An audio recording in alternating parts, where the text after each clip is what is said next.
Le coup d'envoi d'une journée de travail avec le nouveau système éditorial est donné par le pilote. Au lancement du logiciel Mono Express, il trouve, en sélectionnant la date de parution, les pages qui auront été attribuées à l'agence.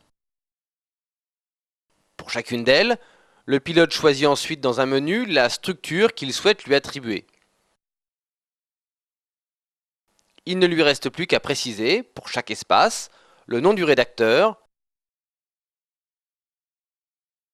le sujet et le nombre de signes. À son retour de reportage, le rédacteur dispose d'une version spécifique du logiciel Mono Express pour lui permettre de saisir son texte et de traiter sa photo. En suivant les mêmes étapes que le pilote, il arrive rapidement sur la page qui le concerne. Il y retrouve les indications sur le nom du rédacteur, le sujet et le nombre de signes. En s'appropriant la zone qui lui a été attribuée, il lance automatiquement Word pour pouvoir saisir son texte. La version du logiciel de traitement de texte est identique à celle utilisée actuellement. Le rédacteur y retrouve les mêmes boîtes de saisie dédiées au titre, au filet et aux brèves. Pour les plus aguerris, les raccourcis clavier sont aussi identiques. Lorsque le rédacteur a terminé son texte, il lui faut évidemment l'enregistrer avant de pouvoir visualiser le résultat dans la page. Dans cet exemple, le fond rouge du texte indique que le lignage est supérieur à l'espace disponible. Le rédacteur peut alors réduire lui-même la longueur de son texte ou bien laisser le pilote régler cet aspect au moment de la finalisation. À la fin de son travail, il envoie son article dans la page qui s'affiche sur le poste du pilote.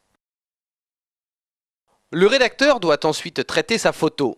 Mono Express présente deux fonctions qui permettent d'un côté de saisir la légende de la photo et de l'autre d'agir sur les dimensions et le recadrage de l'image. Il peut ensuite envoyer les deux éléments dans la page qui s'affiche sur le poste du pilote.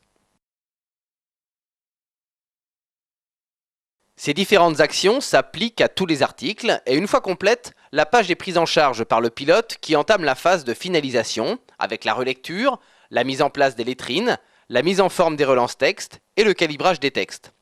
L'article pris en exemple dépassait de plus de 100 signes les 2800 caractères initialement commandés.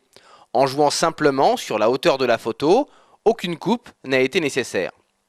Après avoir remplacé les photos JPEG par les fichiers TIFF générés par le service technique depuis le siège, le pilote peut envoyer la page à l'appairage.